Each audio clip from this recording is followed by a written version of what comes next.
I gotta.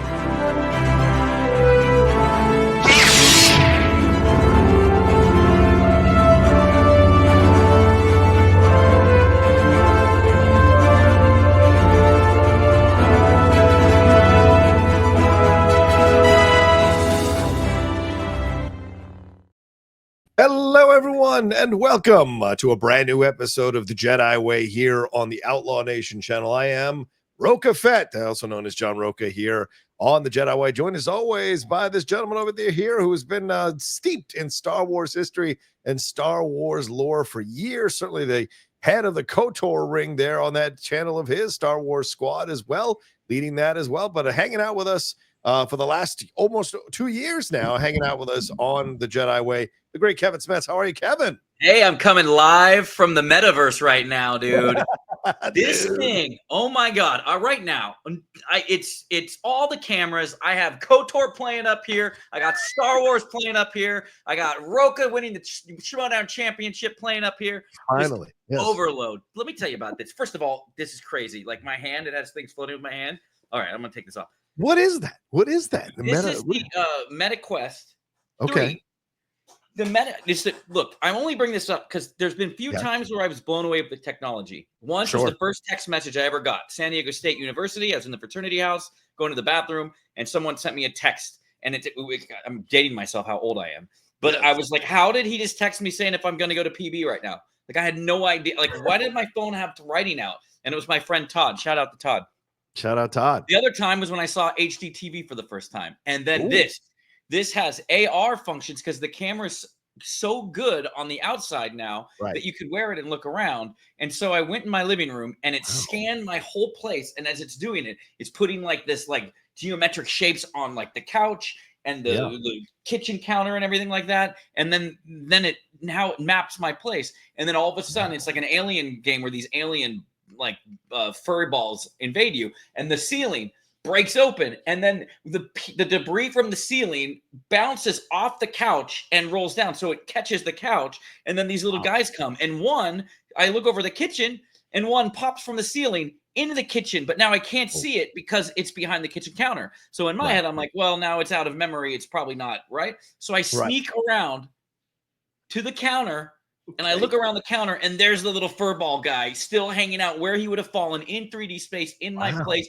It was amazing. And then I sound like a giant nerd here. Then I played. They have a Starship Troopers with it's everything but the license. It's like they should be sued by Starship Troopers. It's Starship Troopers, and you could do multiplayer. And so I'm playing with my friends from college, and we're like on this turret, like with guns and like waves of and they look exactly like the Starship Trooper bugs, and they're coming up, and we're all like. And then you're like, you gotta like pop the magazine in before you run out as they're jumping up, and you're on like these turrets, and it's like fully like immersive, and it's not even that expensive. These Meta Quests, I mean, it might be expensive for some people, but like it was not that. I thought this kind of technology would be like in the thousands, but it's actually quite affordable. So, anyways, that was crazy. I know it's on topic to Star Wars, sorry, but I get excited, and I haven't seen you in like a month, and I got free clean cancer scans. So yes, that's right. That's the big thing to celebrate. You're cancer free fully. Yeah, it was a little bit of a. I got my pelvis and my abdomen results first, but then I did chest too, and they didn't release my chest results. And so I'm thinking the worst. I'm like, it's 48 hours before they just released the chest results.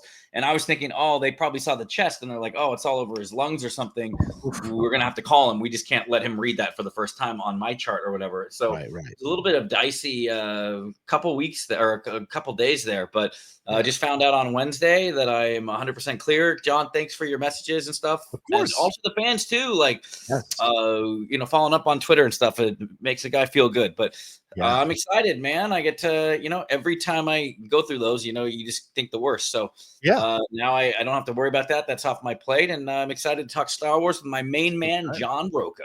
Thank you, sir. And of course, unfortunately, speaking of cancers and and surgeries and what have you, Laura Kelly couldn't join us for this particular episode because she is recovering from some light surgery she had herself. She was a bit groggy, so we just didn't want to push her.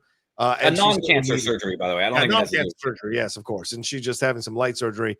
but she is she's recovering right now, so she couldn't join us for this show. We pushed the show as far as we could push it before we needed to record it to give her time to recover. But these things, you just never know how your body is going to react to it. So giving her a little more rest this week is fine. And certainly she's carried the load at times when Kevin hasn't been on. So we're having fun running a 2-man game here on this particular episode. A lot to get into in the world of Star Wars. You all know a lot of news has been happening over the last few days. We're going to try to cover all of it, get into some Andor stuff, some Underworld stuff, some Watto stuff, some George Lucas stuff. There's a lot for us to talk about throughout. And Kevin catching up on a lot of this stuff because he has been on, I think, the last couple of shows. I can't wait to be on this show and you tell me everything that's going on in the world of Star Wars. Exactly. I haven't even had time. I retooled my channel and stuff, and I was doing like little Star Wars updates and news and stuff, and I just work got crazy, and then the scan, so kind of fell off with all of that. The algorithm's not going to be friendly to my next couple uploads, I'm sure. But what can you do? Well, we'll see. But let's start off with the Andor stuff. That's the most immediate thing that's happening in our world here. Andor season 2 is just around the corner here. There was an interview Tony Gilroy's been doing in press, but he delivered a pretty comprehensive interview with our friend of the show, Maggie Lovett, over there at Collider. She got bone deep in with Tony Gilroy talking about what's coming up here for season 2 of Andor. She talked about those 3-episode time jumps with him. By the way, the directors of those 3-episode time jumps are Ariel Kleiman, Janice Smets, and Alonso Ruiz Palacios, and Dan Gilroy, Boy Williman, and Tom Bissell are writing these particular episodes. But talking about all of this stuff, man, he hit that he's going to talk about the Gorman massacre, and he's going to play that. I was going to show that in season 2. He's going to essentially make that fully visually canon here, talking about how there's some confusing stuff around it. And so he's going to clear it up for everybody. Also that the women are going to go through some really emotional things, because remember, every 3 episodes is a year in the life of Andor, or in the series Andor. And he's going to get into all the stuff that's going on the different planets, and the pushback of the revolutions, the development of Yavin. All of this is going to be a part of this. So you look at these responses from Tony Gilroy, Kevin. What stands out to you? What really catches your eye when he's talking about what he's got planned here for season 2? Well, the Gorman massacre, that was something mentioned by Mon Mothma in Rebels, right? Yes. You mentioned it in the animated and it's show, supposed to be 3 episodes for 1 year, right? Mm-hmm. But then they're doing like that. There's the Gorman massacre. We want to take as much time. Like they're doing like 5 episodes. So how's that work? It'll be like the massacre happens and then like the fallout over the next, like, because you know what I mean? Like it's 3 episodes a year. Yeah. Or is the massacre, are they just killing people for a year? Probably. But he said it's a total blank slate, and he said there's a bit of confusion about the Gorman massacre and what is the Gorman massacre. There's a lot of confusion, so it was an opportunity to rebuild in a really significant way. It's a very significant part of our show. We can do a lot of different things, and it was expensive. And as you said here, Kevin, so we really want to use it as much as possible, so it carries over 5 different episodes. So clearly, there's what happened, and then they keep coming back to it, probably as a sign of what happened, or as a signal of what happened there, as we saw in the first season when they went back to the town square and we saw Fiona Shaw delivering that monologue. Yeah, I mean, I'm looking forward to K2SO, obviously, and I am looking forward to how they handle the Gorman massacre. It's interesting because I wonder how it's going. They're saying it's not trying to rhyme with anything, so it's like he's going to march to the beat of his own drum, which is just good. Like I think that's one thing that DC tried to get right in the original DCEU is letting filmmakers have their own kind of visions, right? And if you see with Marvel, a lot of people did. Edgar Wright departed Ant-Man, right? Because he had his own vision and they needed it to be more. And a couple other directors have departed from things where they're like, oh, they really wanted it this streamlined Marvel way. And so I like that Gilroy kind of gets a pass, right? Because I believe that there have been some Star Wars. I'm a little jittery today. I'll try to fix that next time. But I like how they'll have some Star Wars directors that like departed, and they were talking about how Kathleen was on their case about it. You know what I mean? So that really jumps out to mind for me. But the Gorman massacre, like that's going to be something that is going to be very brutal to see on camera. Anytime you see a massacre. And also something that I'm like interested more to see. What about you? Yeah. What stood out? There's one other thing that I'm trying to resurrect in my brain. Yeah. What I'm very excited about, and maybe you'll jog my memory. But what are you excited to see? Well, certainly the Gorman Massacre stuff is something that I'm really interested to see, because if he's doing it, as you said, over 5 episodes, Kevin, and what Maggie kind of got out of him in this response from Gilroy was that they really wanted to take their time and show this thing from multiple points of views. So that may be why this thing is over 5 episodes. Not only do we go back to it maybe in the real time of the show, but maybe we see like a Rashomon situation where multiple different points of Oh, view love it.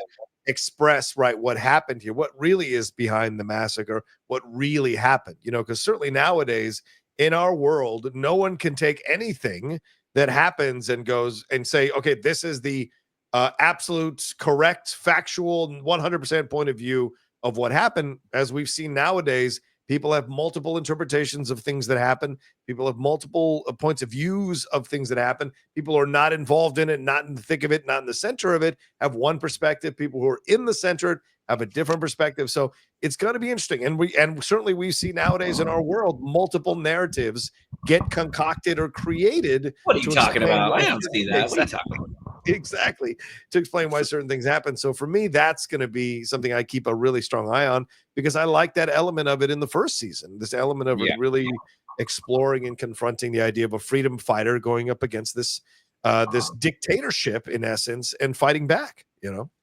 I'm also excited, and this is more meta and not about the story, but I'm excited about the concept that Tony Gilroy or someone said. I saw a tweet about it. It's not in this article. That's why it wasn't ringing a bell. That he said that every week because they're doing 3-episode spurts, right? Yeah. So that's basically like the length of a movie. And he said that, every week will feel like you're watching a movie. Like, how cool is that? We're going to get basically, what is it? So how many episodes is it going to be? It's going to be 4.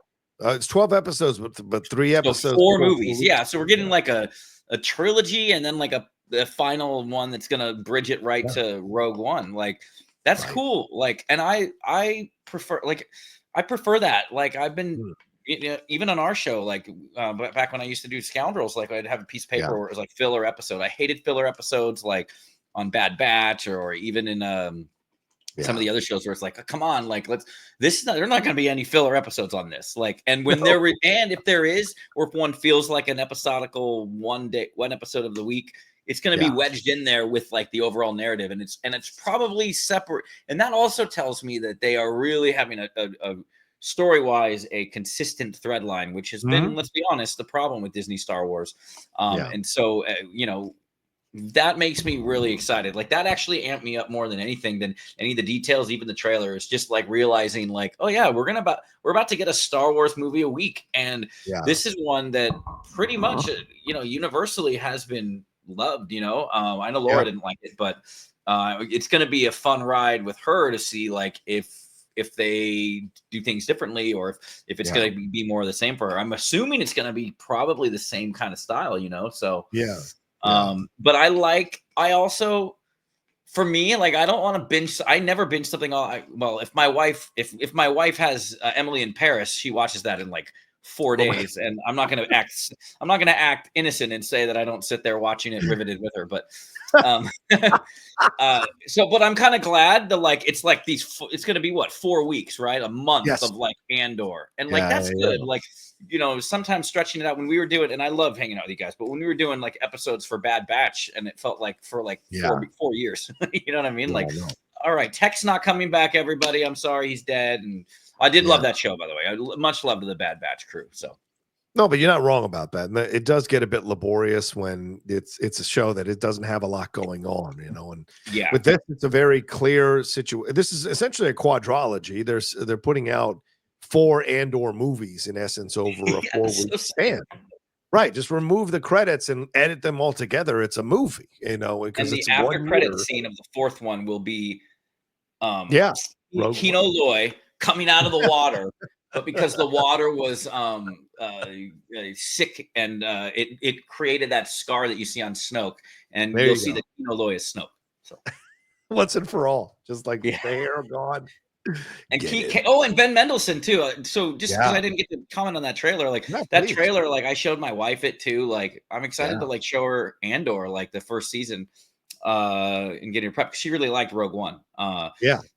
Yeah, so I'm excited for that. But like that trailer, I like the blend where you get to hear the filmmakers kind of chime in there too. And Behind the scenes you stuff. know, Yeah. it's just the cinematography and like just when you're reminded that they're shooting at real places. As much as like I don't want to go on this sandbox or this soapbox again, but they should have given this budget a similar budget to Obi-Wan show. You have Obi-Wan and Vader round 2, and you're not going to give them 20 million or whatever it is per episode. You're going to shoot it in front of the volume, which is basically the Unreal Engine. It's like video game. So it's nice to see, like, you see the drone shots on the stairs and stuff like that. It just gets me really excited about how they're taking real world locations and creating fantastical environments. So it's gonna be awesome. Yeah.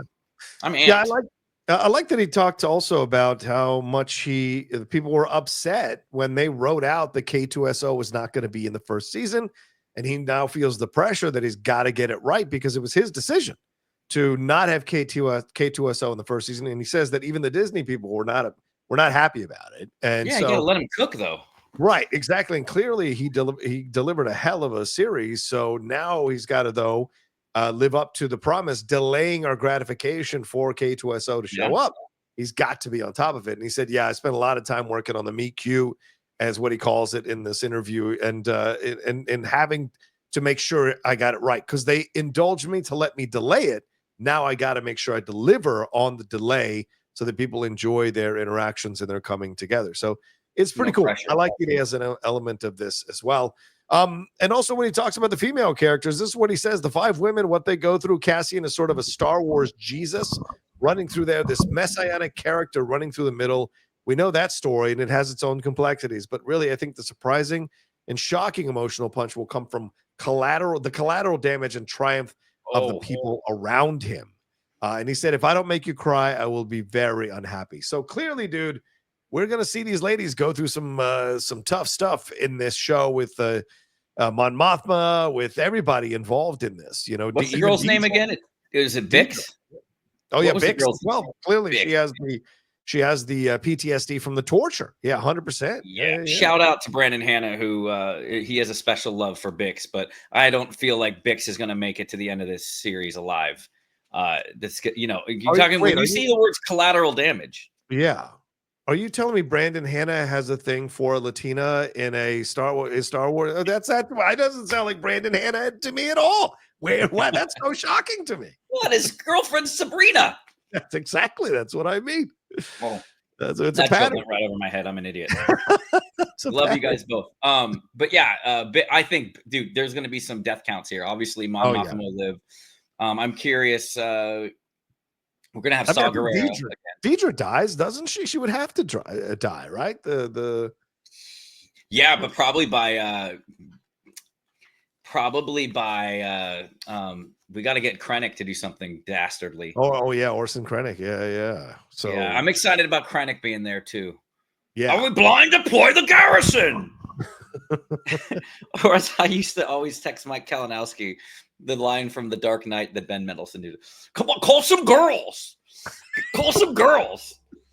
What are we doing? Call some girls. When he was like the bad guy. Well, the question also becomes like, who is going to turn? Who is going to turn evil or turn face, to use a wrestling term? Who's going to turn towards the Empire? Who's going to turn towards the rebellion? I mean, I feel like Cyril is going to turn. I feel like Cyril is going to go on this, and like the side of the Empire, because the way he's been introduced to us as a mama's boy who is not successful and he's trying to be successful. What if he's the one that kind of sees the corruption here once and for all and turns on the Empire to help the rebellion? We have one of those almost every series. So I hope that happens because I want to know how you think it's executed, because I hear you did not like a certain John Cena heel turn. Oh, you were God. not a fan of it. Ridiculous. What a terrible. It was awesome. What are you talking about? Don't get me started on that. We should do a wrestling show and just sit there yelling at you for a half an hour. The level of acting in that series. Your bad takes. He's supposed to be, he's the prototype. He's a robot. All right, sorry. Okay, but when you see the analytics from this show, it's right at 1932. You drop down because Kevin keeps bringing up wrestling. I will say that I watched the trailer on this too. They have an app called Big Screen. And by the way, we're not sponsored. No. They have an app called Big Screen. Dude, my friend, Star Wars fans. Big Wow. Screen, you can go into a lobby and Yes. click, and people host it, and I don't know how it's legal, but just randomly, I had turned it on and powered it the first time, and it was like 11 o'clock at night the first night I had it, and I'm like, let me just go on the big screen and see what movies are there, and someone was just playing the Star Wars movies in 3D. Like there's a 3D print, or maybe it was post conversion by like. I don't think they ever released an official 3D version of Return of the Jedi, but I'm watching the speeder bike chase on it, and because it's VR, it puts you in the environment, and so and they even have like the design of like AMC looking theaters, like so when it's bright, you see the side of the theater like light up, and you see the lights and stuff in the highway or the hallway and the exit sign. But like, so you feel like you're in a theater, and I was watching Return of the Jedi at like 11:30 at night in 3D on a big screen. So, anyways, awesome. I saw the Andor trailer on the big screen too. It's cool. Can you do that without glasses? Don't you? Do you have to buy a thing to? For you, if you needed glasses, I don't. You know what's funny? I was telling my wife this. My eyes are deteriorating as I get older, and it's like happening rapidly now. That's how it works. But like in that Starship Troopers game, like I could hold up the gun and like really close read the writing on the gun, and that's how high res it is. But what's funny is in real life right now, I'm dealing with the thing where I have to get glasses because I can't read up close. What's that? Farsighted or nearsighted? You can't read. You can't read up close as farsighted, right? Yeah. Okay. Yeah. So I'm farsighted then. Yeah, you are dark-sided, as some people would say. Oh, hey, but yeah, dude, Rocha, I highly recommend it. You can watch things on the big screen, and it really makes you feel like you're at the movie theater. Like again with the surroundings too, and you see, like you say, you see the chairs, and you could jump into any chair in the theater. But yeah, the Star Wars, like someone was just hosting it, and then like in another room there was Predator. They had a Predator 3D print, and the 3D looks good. I'm like, I'm watching Predator right now. Yeah. Yeah, I had the Oculus through 2 or 3 years ago. I bought that. You got the first one? Yeah, the first one. So it was pretty cool, and I enjoyed it. But the issue was my glasses, because they give you an attachment, but the attachment still creates a distance from your face to the thing. So I wanted to be able to hug. Yeah, have space. Yeah, but those are expensive. I gotta believe they have something. I got to get progressive lenses, which are super expensive for contacts. So it's just the thing. What am I going to do? Pop in contacts every time I use it? I don't want to do that. Hey, he's more machine now than man. Twisted and evil. That's what John Rocha is. But yeah, overall for Andor, I know I keep putting us on a tangent. Well, I want to ask about one last thing with Tony Gilroy. Go to it. Yeah, sorry. Because he was asked about, Kathleen Kennedy was asked about whether or not you might come back to do more Star Wars in the future. Is that something that's still on the back burner? He says it's not really part of my plan. This is it. He says, Gilroy says, basically, I've been peripherally involved for 10 years, intensely involved for 6. So that's a pretty big chunk of my life. There are other things I want to do. I think when it's done, I will have left a pretty big piece of Star Wars real estate behind. I'm feeling guilty about not chipping in, but there's a movie I'm trying to make. I want to direct. So it seems like this is where he's going, because he doesn't direct any of the episodes. So it seems like this is where he's going, is that he's moving away from Star Wars, which I think is such a shame, man. And I don't think he'd be moving away from it if there was people in the creative side of Star Wars who wanted to keep Tony Gilroy around. Yes, I know creatives follow their own Northern Stars and all of that. But, it's amazing how they don't follow the Northern Stars when you back up a trunk of money and say, hey, I'd like you to stick around and be part of the creative process, creative team of shaping Star Wars in the future. Clearly, that is not the case here with Tony Gilroy. And it breaks my heart, because this will be done in a month, man. This will be done in a month.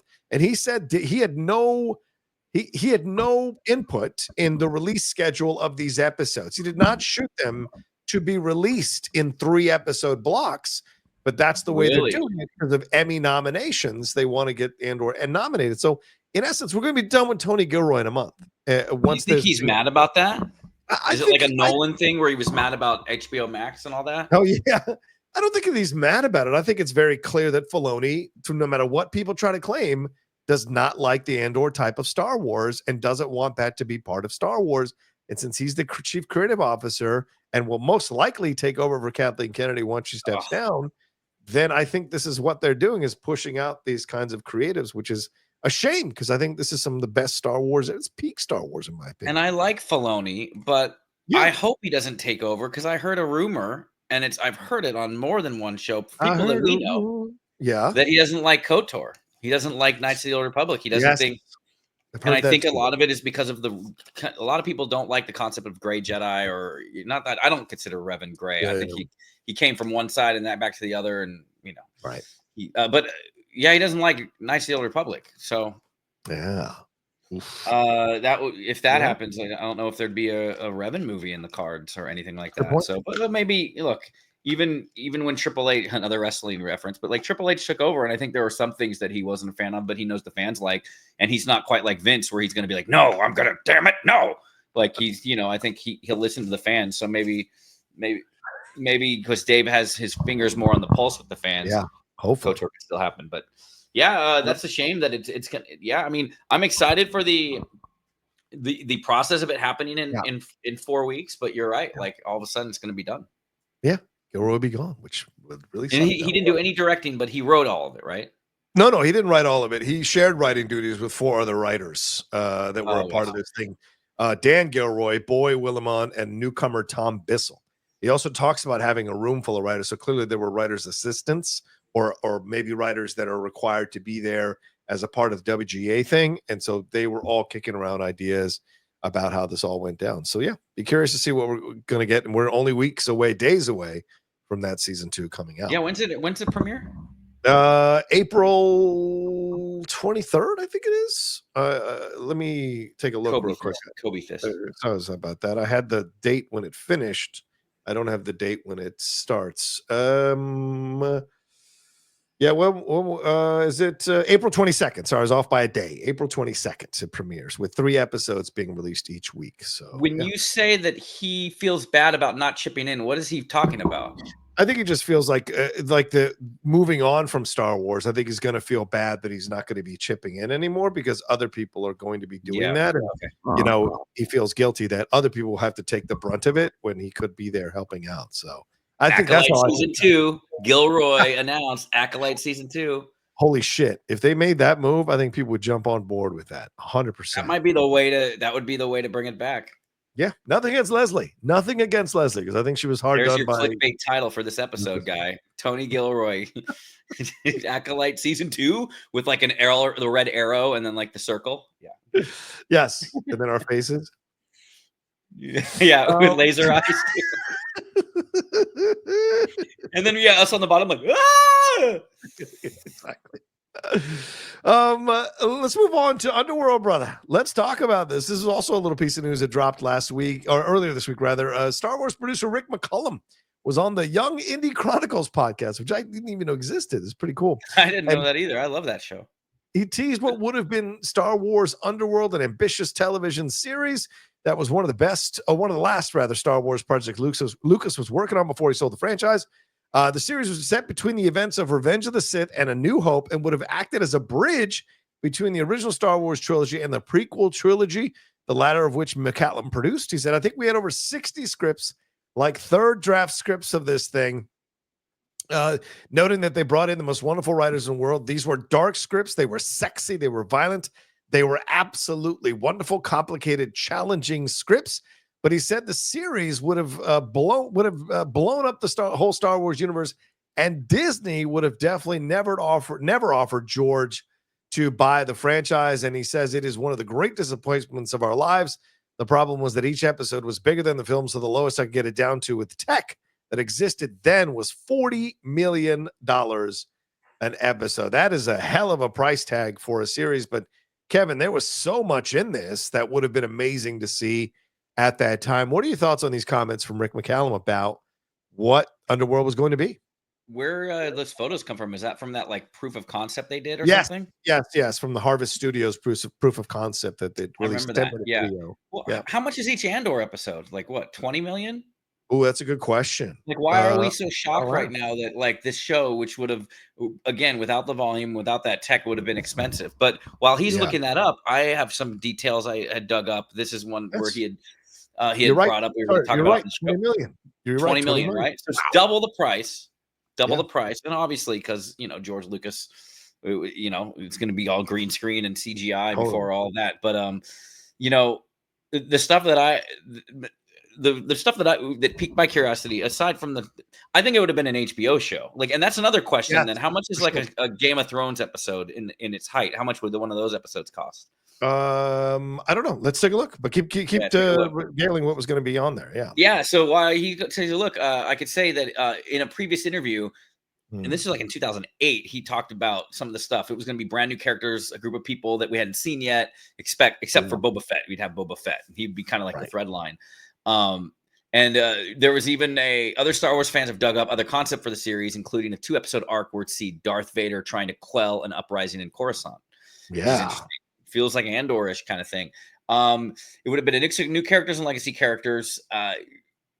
There's other stuff where I'm like, wow, this would have just literally been like the Star Wars show. It would be like bridging us from, because it's incorporating things from Han Solo, a Star Wars story.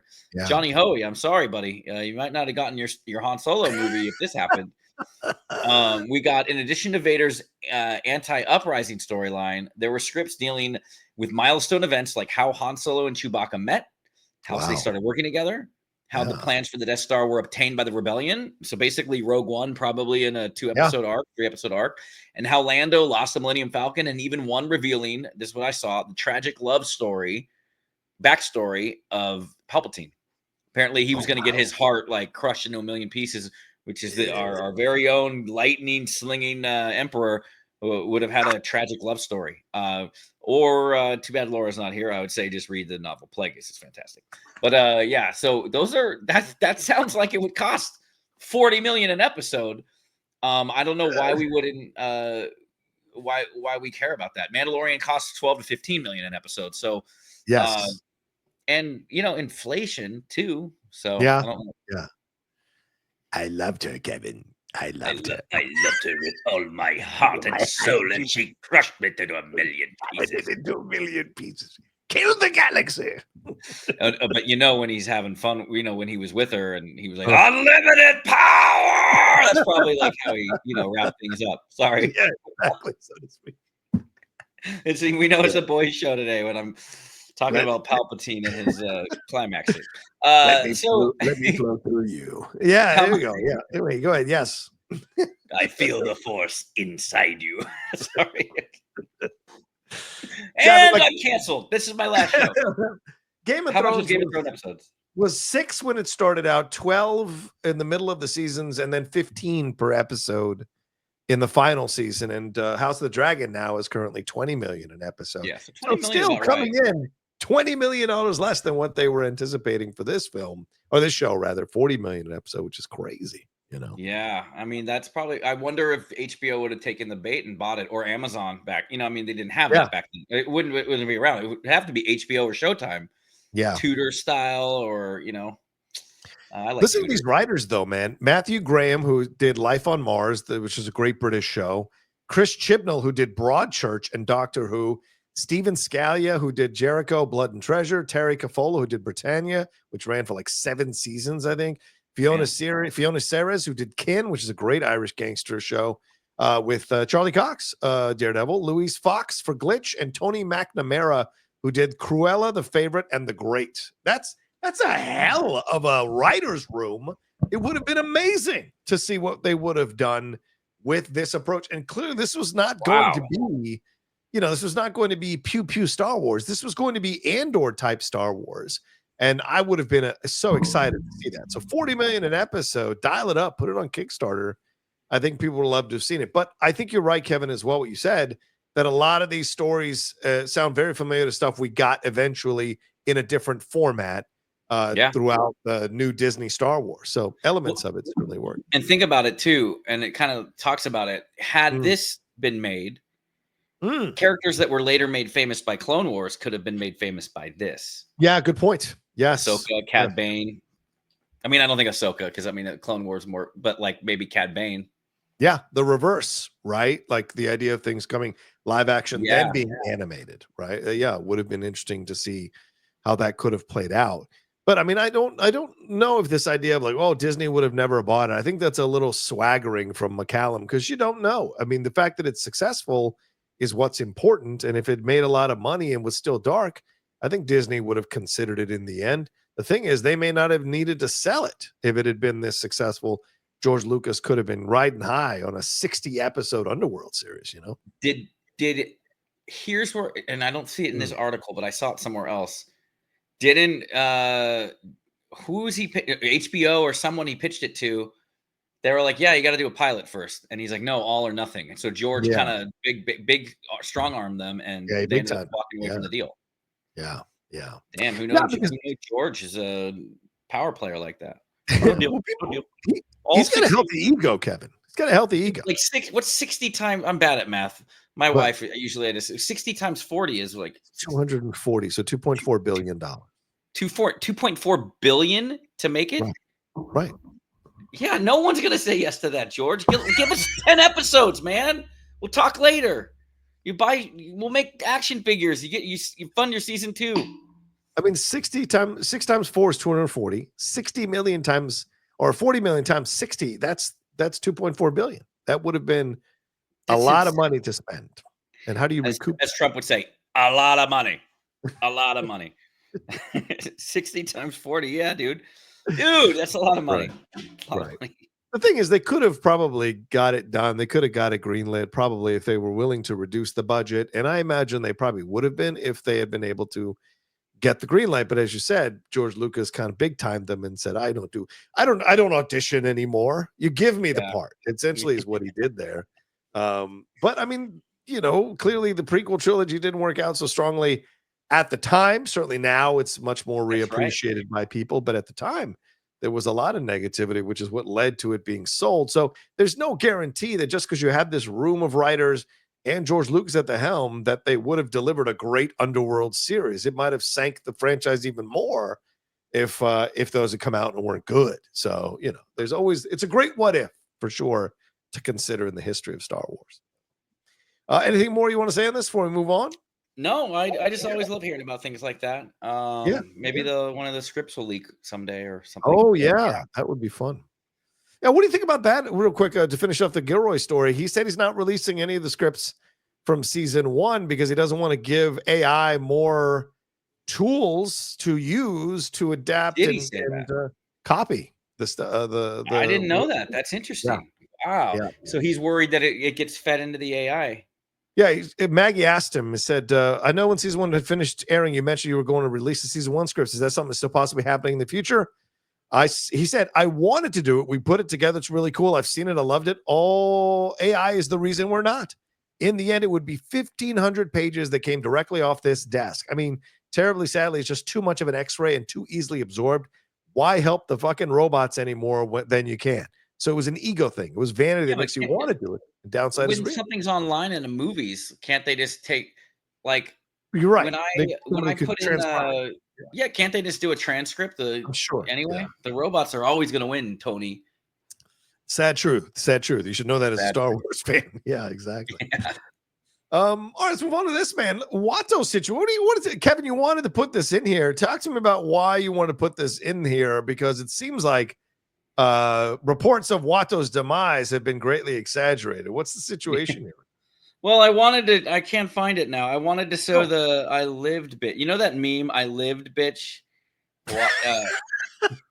It's a guy in a hospital bed, and it's a text, and it says, and it under the text it says, I lived bitch, meaning like you didn't get me. And so someone photoshopped Watto on top of it, and it said, I lived bitch. It's very funny. I just thought it was interesting because I know some people. I like that they did that. I thought that was cool. And you can't just jump to conclusions, and Kylo's going through, I mean, he's visiting, and there's another, in this comic, he visits Boonta Eve Classic. Like he's in the arena. Yeah. And the robot's like, yeah, your grandfather was the first human and only human to ever win, which is interesting looking now in the future that no human after him ever won too, which I thought was a cool tidbit. But I think it's cool that you're like, that was all in your mind. Because I think that it factors into Kylo totally building up this Vader as this grand, enemy. And of course he killed Watto. It's like, no, Watto met his end another way. So I mean, it's a quick news segment, but I thought, because we had talked about it last show, I think we talked about it. So to update the fans, looks like Watto's was alive and well, at least for a little bit, but that comic looks to be very interesting. I haven't read it yet, but it seems like it's like a this is your life for Anakin style, but Kylo's like retracing the steps of his grandfather, which I think plays a lot into his character in the sequel trilogy. One thing I liked about it is how he had the helmet and how he was like total, worshiping at the altar of his father. And I believe the Duel of the Fates script, if I'm not mistaken, had him basically like he goes full dark. He does not turn good. And he just realizes, kind of like how Palpatine says in Rise of Skywalker, like do what do what Anakin Skywalker failed to do. Like basically like he looks at Darth Vader as like a failure. Like I'm going to be like true. So it's interesting that he puts him such on such a pedestal. You know what I mean? Yeah. And I always thought that was interesting. I was really bummed they never did I was convinced they were going to, I think some of they had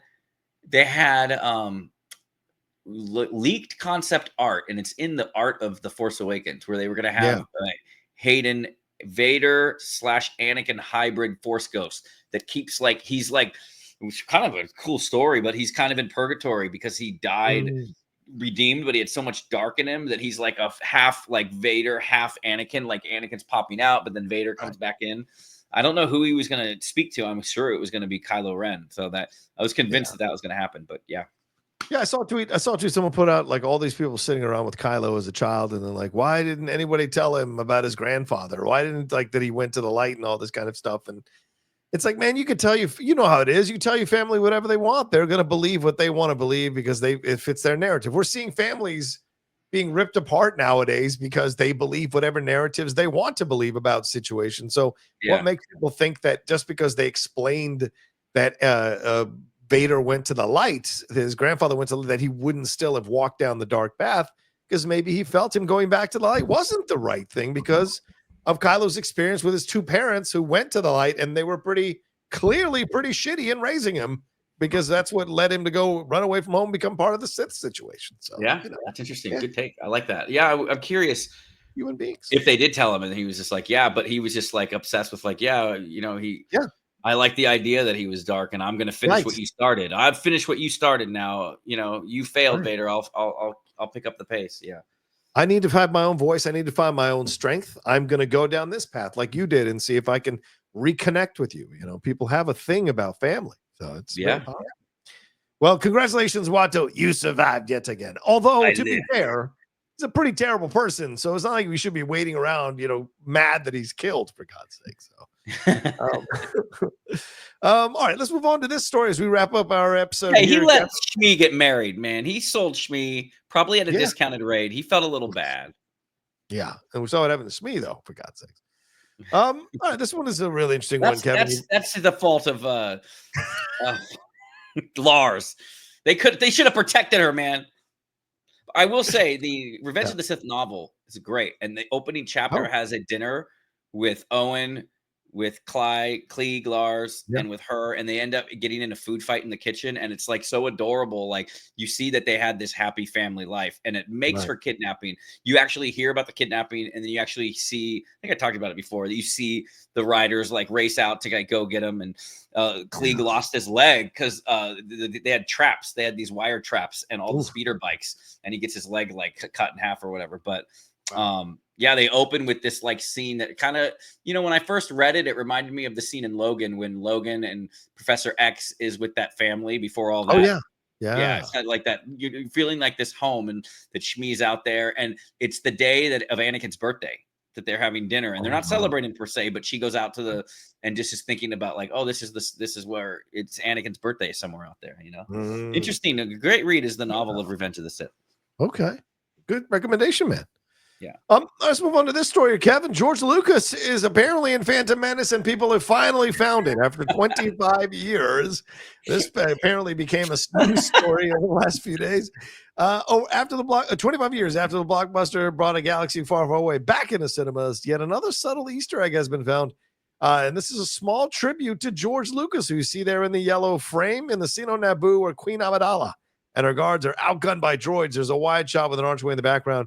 Focusing on the arch's tip will reveal the Star Wars creator's face carved into the space marble. A new Easter egg in the Phantom Menace has been identified at 1 hour, 58 minutes, and 17 seconds into the film. You really need to zoom in and squint to see it, but it is there. Shout out to Caroline Jet Green, a former painter for ILM, who revealed the metatextual reference to Clayton Sandell in his newsletter, his Star Wars newsletter. So there you go, Kevin. What an interesting situation there.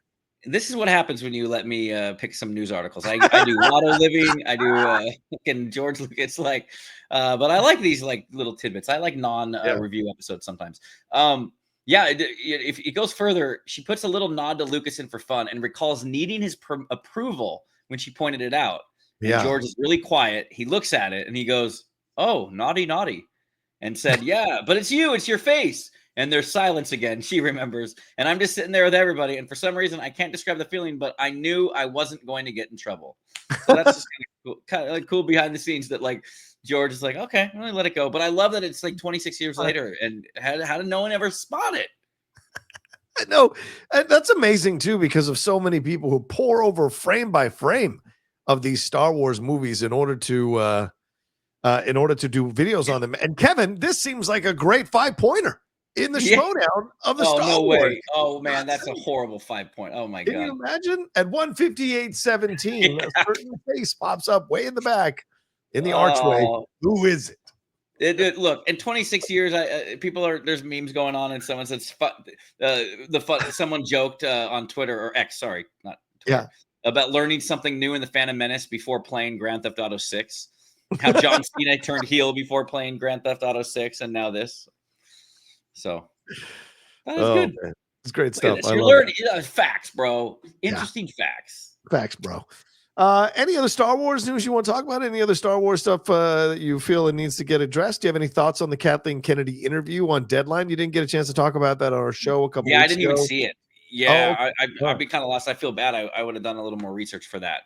What was the one takeaway from that? And I could maybe comment on it. But I think how she said, "No, not over my dead body. I ain't leaving." Basically. Yeah, I mean, yeah, but then she said, "But there is a process for me to leave." So she basically covered it both sides. Like, I'm not done. I'm going to die making movies, is what she said. She didn't say Star Wars movies. She just said movies. And then she said, "Well, there is people were reporting all this stuff, but it's not true." And then she said, "But there is a plan for me to step down." And it's that's all people have been saying, Kathleen. I don't know what you're upset about. So well, she's a San Diego State alumni. And she's an Aztec? I didn't know that. Yeah, she's an Aztec. So wow. I know she gets a lot of hate. I know, like when Star Wars was first bought, it was like, oh my God, we're doing more Star Wars. Yeah. And she got a lot of love. And then, heavy is the crown. Heavy is the crown, man. Yeah. So I don't agree with a lot of things on Disney Star Wars, to be honest. But I'm glad we have it. I think sometimes you just got to take the bad with the good. A perfect example, and I don't know if I've mentioned this before, but Creed. I love the Creed movies. I love all the Rocky movies. I do not like Creed 3 at all. And to the point where I did a rewatch recently, and I always love the ending of Creed 2. So I know I've been doing non-Star Wars stuff. Sorry, guys. Yeah. And I'm weird the way I do my rewatches, but I love how Creed 2 ends with Rocky reuniting with his son. And so I did this rewatch where I tried to ignore some of the inconsistencies, like all of a sudden he has a baby and not. So I did Creed 1, then Creed 3, then Creed 2. But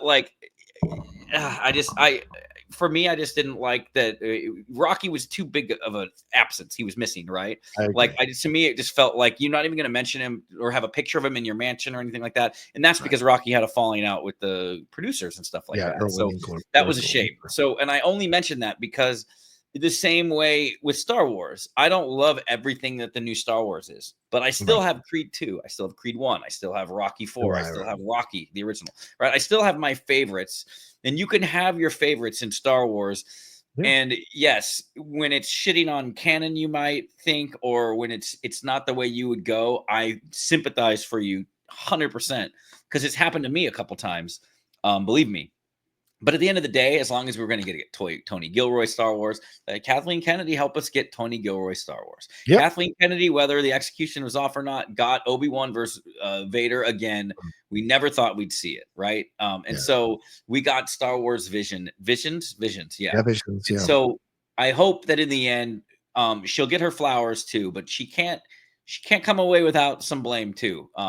It is catastrophic how far the Star Wars brand has fallen as far as importance and ratings, and how you could have a show like The Acolyte like just completely stumble, and so she can't. It's just like a head coach when you're a head coach for a basketball team and stuff. You're gonna have to take some of the blame, some of the heat. But we got to give her some of the flowers too of getting things together for the new. I wonder when it's going to come out how they treated George. I know that George had his treatments and the treatments about how there was going to be Maul and then ended up using it in Rebels anyway. But Maul and Darth Talon and the sequel trilogy was going to be way different. Right. And I just hope that in the negotiations for buying it, that they didn't lie to him and say, yeah, we're going to make it. And then they just like bamboozled him. And I think we'll find that out eventually one day, exactly how. And if he got screwed over like that, then that's not cool at all. And you know what I mean? I don't care if you think that you can do it better, or, it's your time, George. Now we have it.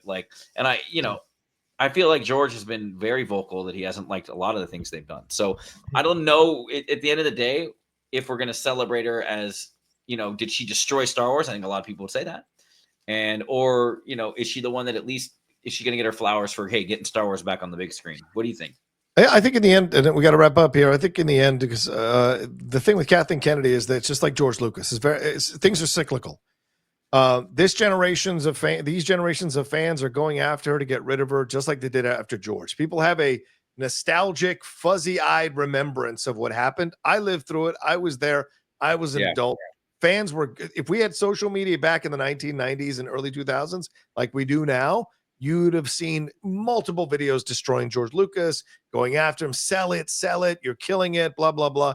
Because a lot of people hated those prequel movies, regardless of what they try to lie to you now and tell you that they were all loved it and was misunderstood and it was other people. No, there was a lot of people who hated those movies. And so to me, I think down the road, once Kathleen leaves, I think in 10 years from now, people are going to reappreciate her. They're going to have different nostalgia for her. And as you said, they're going to list all the things that we got during this time under her stewardship that people really loved.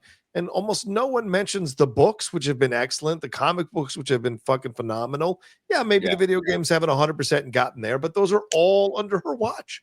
And so in essence, she deserves, as you said, the flowers along with the criticism. And I think that's fair. All the little girls growing up that dressed like Rey at the theme parks and the kids that loved Poe and Finn, they're going to grow up, and then they'll be the majority of the people having their opinions of Star Wars. And that's how it's happening right now. How the prequels, because all the old heads, like you said, we didn't like a lot of the prequels. People were leaving like the Phantom Menace, like shell shock, like what the fuck did I just see? But you see it later, and you kind of respect it. I respected the swings George took, that he was like, no, I'm not going to just have more X-Wings that look like younger X-Wings. Like everything looked different. That Naboo Star Cruiser, as a kid, I remember looking at like, what the hell? It doesn't look different. But looking back now, like you say, I give him the flowers because when we see something like The Force Awakens, which I still liked, but where it was a lot of like, oh, more TIE fighters and X-Wings and stuff like that. Like, 60, what was it? 30 years had passed. Cars don't look the same from 30 years ago right now. Yeah, if you looked at the freeway 30 years ago. So, yeah, exactly.